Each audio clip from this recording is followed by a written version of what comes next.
Hola, ¿qué tal? ¿Cómo están todos? Qué gusto estar aquí. Muchísimas gracias de verdad a todas las personas que se pudieron conectar. Lamento no poder estar en vivo, pero en un ratito nos escuchamos para resolver preguntas de todo lo que tengan. Pero estoy muy feliz. La verdad, bueno, yo soy CryptoReu MD. Soy médico, soy reumatólogo, tengo la especialidad en reumatología. Actualmente soy investigador en la parte privada y además hago investigación clínica e investigación biomédica. Entonces, de verdad es un orgullo. Muchísimas gracias a todos. Pero bueno, para no hacerles el cuento largo, les tengo una presentación que la verdad me gusta muchísimo. No saben lo emocionado que estoy por el simple hecho de poder estar aquí con ustedes, pero más por todo lo que les voy a platicar el día de hoy. Entonces, vamos a ver hoy algo bien interesante, que es la ciencia médica como una evolución tecnológica. Entonces, ¿por qué esto? ¿Por qué esto? ¿Y por qué es tan importante para nosotros, los médicos, avanzar junto con la tecnología? ¿Por qué es importante? ¿Por qué tenemos que estar aquí? O sea, ¿por qué puede haber abogados? ¿Por qué puede haber bioquímicos? ¿Por qué puede haber muchísimas personas? Pero los médicos tal vez estamos un poco arraigados en la parte tecnológica de la descentralización y de la blockchain. Entonces, hoy les vengo a enamorar a todo lo que tenga que ver con medicina y la evolución. A lo largo del tiempo, hemos tenido, para mí, en este punto, diferentes maneras para platicar o para tener esta presentación. Vamos a hablar de la evolución médica, el conocimiento científico como un problema evolutivo y la innovación programada o caducidad anticipada. ¿Cuál será la respuesta? Y finalmente, algunas aplicaciones en las cuales ustedes van a poder aprender y desarrollar un poco de lo que sepan de la parte médica. Entonces, durante toda la evolución del ser humano, los médicos hemos estado a cargo de mantener la salud y mantener la enfermedad erradicada en cualquiera de nuestras diferentes presentaciones. Si no hubiera sido por los egipcios y sus diferentes maneras de momificar, que muchas de las herramientas que actualmente utilizamos para la disección no hubieran llegado hasta nosotros. La tecnología es parte de la medicina. Si no hubiera sido porque Esculapio, Aristóteles, Sócrates dieron los primeros puntos para poder entender lo que era la ética médica, no hubiéramos en ningún momento poder llegar a ser lo que somos ahora. La invención del estetoscopio, que actualmente lo podemos grabar, lo tenemos de una manera tecnológica, como lo pueden ver acá, inicialmente era un tubo con el que escuchábamos la espalda de las personas. De ahí viene la gran revolución cuando se inventan las primeras vacunas, y las vacunas se les llamaba variolización. La variolización era que literalmente agarraban un pedacito de lo que en ese momento era la enfermedad parecida a la viruela en las vacas, y en esa costra se la variolizaban, es decir, como que contagiaban a otro ser humano, y de ahí viene el término de la vacuna, de cowpox. Entonces, esto es una de las grandes revoluciones, además de todas las que hemos vivido, porque salvó la vida y ha salvado la vida de millones de personas a lo largo del mundo, y se ha logrado erradicar una gran cantidad de enfermedades gracias a esta invención. Y de ahí saltamos, curiosamente, a la época de los antibióticos, con Fleming y el descubrimiento del hongo que no permitía un crecimiento alrededor de él, que fue el descubrimiento de la penicilina. Y de ahí que fue específicamente con la observación, con el pensamiento crítico, para poder llegar a una conclusión. Porque al principio estábamos muy enamorados de la atribución que nos había dado Spallanzani, con el hecho de una generación espontánea, de que uno podía dejar un pay en la calle y de repente eso iba a generar vida. Entonces no sabíamos. Entonces, lo que se hicieron fueron tubos de ensayo y esta nueva teoría de causa y efecto. Es decir, que si yo dejo tal cosa, se va a producir este tipo de putrefacción. Pero la putrefacción no es nada más que una evolución prácticamente de ese mismo bichito, de los bichitos que están alrededor o que viven ahí mismo, que se transmiten por aire o incluso por nosotros, por nuestra boquita, etcétera. Y de ahí, con el crecimiento de los primeros antibióticos, también se lograron erradicar las primeras enfermedades. Y ya más o menos entre los 70s y los 80s, mi país, México, fue de los grandes a nivel latinoamericano, que empezaron con trasplantes de corazón. Entonces se empezaban a hacer las primeras válvulas con intestino, con una capita que tenemos a nivel intestinal, y se reemplazaban válvulas, y ahorita reemplazamos todo, se reemplazan riñones, se reemplazan pulmones, pedacitos de hígado. Entonces eso es Fascinante, y todo es gracias a la tecnología. ¿Y a dónde vamos? Vamos a la parte robótica, al machine learning, a los grandes datos, a todo lo que actualmente tenemos gracias a las grandes, a las grandes corporaciones, definitivamente, pero también a que la gran mayoría de las personas almacena, distribuye y permite también tener contacto con esto. Entonces estamos en la época del machine learning, estamos en la época de la automatización y la inteligencia artificial, en la cual los médicos estamos bien, pero bien metidos. Y finalmente, el gran futuro. Y se los pongo, todas estas imágenes que ven acá están hechas con Dalito, es por inteligencia artificial. Y la última la creé como una pregunta. La evolución CRISPR-Cas, que es como si imaginen ustedes el cuerpo, que es como un código en blockchain, el cual va a tener como que unas pequeñas estructuras que van a permitir hacer cambios en el contrato inteligente. Entonces el cuerpo tiene un contrato gigante que es el DNA, que solamente corre de un lado a otro y es verificado con su contraparte. Y esto es bien interesante porque el cuerpo escinde, rompe, corta y con base en eso traduce y genera proteínas. Imaginen ustedes en el momento en el que nosotros podamos hacer reprogramación genética y curar enfermedades que tal vez en este momento son incurables. Pero no todo acaba ahí. El problema tal vez más complicado que tenemos es la ética. ¿Por qué? Porque hemos chocado durante todo el tiempo con creencias religiosas, con el hecho de que no muchos estamos tal vez tan familiarizados con lo que es un pensamiento crítico y el método científico. Y ahora con los trasplantes, con el alargamiento o afortunadamente el hecho de que el ser humano viva más, vienen los problemas bioéticos. ¿Qué tanto realmente debe ser así? Y volvemos también con ahora esto del machine learning. ¿Realmente existe la privacidad entre los médicos? Es otra gran pregunta. Y finalmente, ¿qué tan beneficioso será ser eternos? ¿Por qué? Porque al final, como grandes personas que somos, queremos dejar huella. Y algo que nos genera mucho problema es esto, que somos finitos, que tenemos un tiempo acá. Entonces, pues al final toda esta tecnología se ha vuelto también un enemigo, porque nosotros vamos muy lento. Los trasplantes empezaron mucho antes de que los reumatólogos pudiéramos usar la prednisona apropiadamente. El estetoscopio y la evaluación mecánica de alguna máquina fue mucho más antes de lo que nosotros pudiéramos haber evolucionado. Y la pregunta es, ¿realmente estamos haciendo esto? ¿Existe actualmente algo que médicamente se esté usando? Sí. En la parte superior izquierda de su pantalla, aquí podrán ver que ya existe por Machine Learning, ¿sale? Y por un reconocimiento neural, es decir, con redes gráficas, como los grafos, como la tecnología que usa, no sé, Tesos, Avalanche, o todos estos sistemas que utilizan subgrafos, ¿sale? Como incluso Facebook.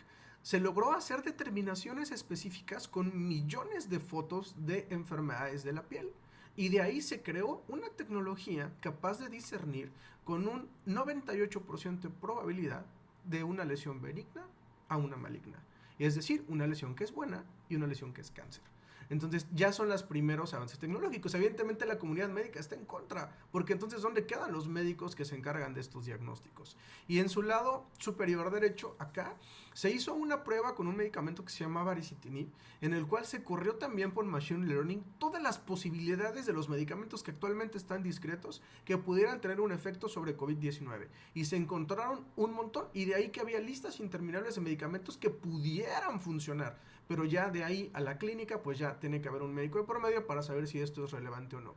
Y algo tan fantástico, esta publicación es de marzo del 2022, que encontraron también por Machine Learning y por técnicas microscópicas especiales nuevas células pulmonares como causa de enfermedad pulmonar obstructiva crónica e incluso fibrosis quística. Entonces, fantástico, ya estamos en Machine Learning, ya estamos acá, pero ¿hace cuántos años que esto ya existe? Y apenas los médicos estamos intentando meterlo en nuestro día a día. Desafortunadamente, el conocimiento científico es un problema evolutivo. ¿Por qué? Porque las empresas que actualmente controlan todos los artículos científicos cuestan mucho dinero. Y cuestan tanto dinero que desafortunadamente no nos permiten a muchos de nosotros tener al alcance toda esta información. En mi época había libros y uno iba a la biblioteca y podía leer todo lo que había y estaban las revistas médicas, pero actualmente tienes que pagar una gran cantidad de dinero para poder tener todas estas publicaciones y estar tú a la vanguardia. Y de ahí que la innovación realmente está programada desde el punto de vista médico o simplemente hemos sido caducados por la evolución tecnológica. Inicialmente, cuando nacieron las primeras revistas hace más de 100 años, pues evidentemente se pagaba una suscripción, se pagaba el tiraje, comprabas la revista y pues de ahí sacabas dinero. Pero de ahí, con el nacimiento del correo electrónico, esto se acabó, porque ahora necesitaban tener suscriptores que pagaran no solamente la impresión y el tiraje, sino que tuvieran esa sensación de apego con la revista. Se tuvo que cambiar por completo el modelo de negocio, porque ahora los autores tienen que cargar sus resultados y publicarlos en las revistas médicas. Y además de eso, las revistas médicas, como ya no tienen suficientes suscriptores, pagan publicidad. Es decir, que las grandes empresas farmacéuticas comienzan a volverse dueñas del conocimiento. Y gracias a eso lo convierten en un excelente negocio para todos, porque sin conocimiento los médicos y los demás en general científicos, nos volvemos obsoletos. Y de ahí nació hace aproximadamente 20 años lo que se llaman Open Journals o las revistas abiertas, en donde hubo un crecimiento gigantesco porque todo el mundo estábamos de acuerdo y las dividieron en múltiples, en las que eran las doradas, que eran prácticamente conocimiento libre para todos. Pero ¿qué pasa? Que se tuvo que adaptar este modelo de suscripción, empezaron a limitar el contenido y hubo que haber otras tecnologías como Sci-Hub, en el cual muchos nos beneficiamos gracias a esto, debido a que podíamos leer muchos artículos que incluso no estaban disponibles en la red. Y para tener algunos números, la evolución de las revistas médicas, no tenemos los datos concretos porque esto nació más o menos en el 2008, pero desde el 93 ya se empezaban a hacer como que estos pequeños blogs y correos electrónicos en donde se discutían casos médicos y se publicaba información. Y esto lo volvió genial. Y a la fecha tenemos más de 20,000 artículos publicados hasta el 2009, pero el día de hoy estamos entre los 75 y los 100,000 artículos médicos. Y eso lo vuelve algo brutal, algo gigantesco, perdón, no solo médicos, sino artículos en general. Y de ahí que de todas estas diferentes maneras de publicar, que están, como les comentaba, las doradas, las verdes y las cerradas, que incluyen Sci-Hub y todas las demás, nos podemos dar cuenta que la citación, es decir, la cantidad de personas que lo citan, está muy por encima del promedio. Es decir, que si tú divulgas tu conocimiento, pero no está dentro de estas redes, tampoco te citan. Es decir, que estás como sesgado también de información. Y desafortunadamente también la posibilidad de tener estas imágenes o esta información abierta es muy escasa. Si lo vemos, solamente el 50% de la investigación biomédica y de la investigación matemática están disponibles. Pero en salud, menos del 50%. Y en química, 15%. Esto es brutal. Es horrible. ¿Por qué? Porque nos permite no solamente ser un producto dependiente de lo que se publica y que podamos pagar, sino también dependiente de que sea aceptado nuestro artículo. Porque ya no solamente estamos sometidos a la crítica, sino también al pago de nuestra publicación. Actualmente revistas como la revista híbrida Spark, que es una suscripción de APC, que es Article Processing Charge, cuesta $7,765 al año para poder publicar en esta revista. Si quieren ustedes publicar en Nature, les cuesta 9,500 euros. Y por ejemplo en Latinoamérica, no nos vamos lejos, $1,500 por un artículo para ser revisado, publicado y metido, por así decirlo, al tiraje.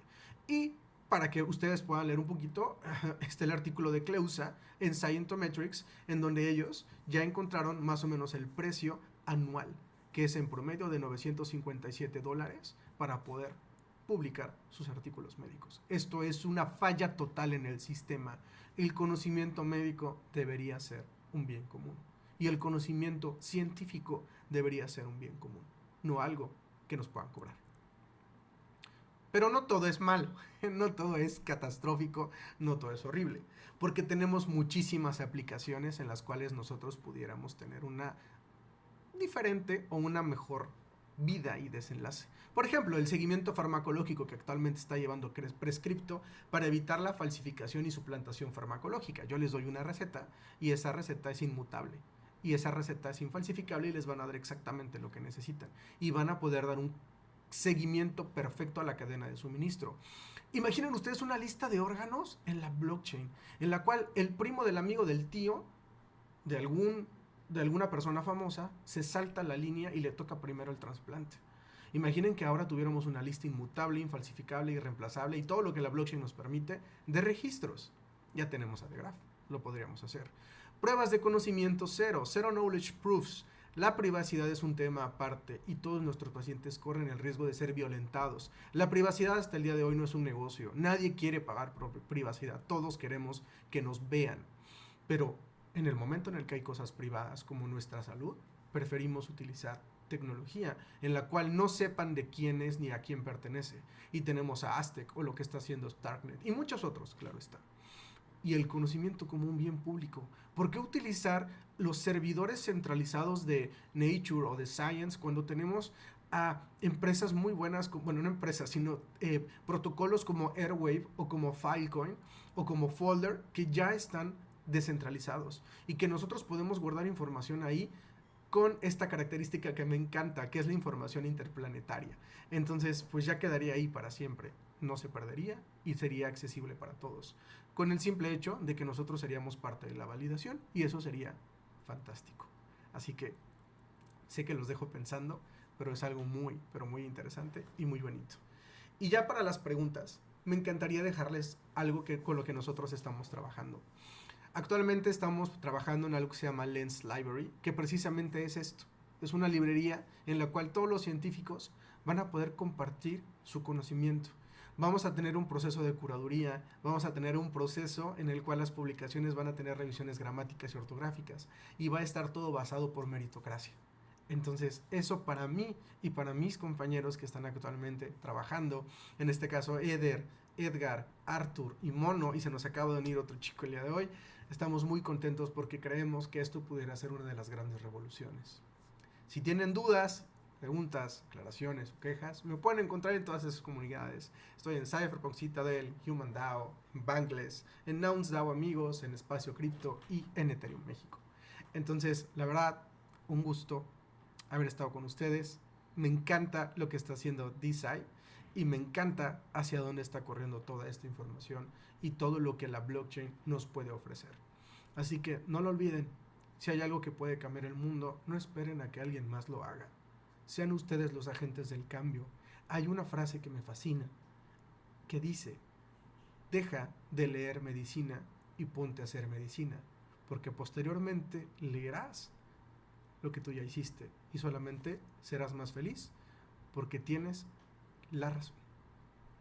Con ustedes, CryptoReu, los dejo, nos vemos pronto. Hasta luego.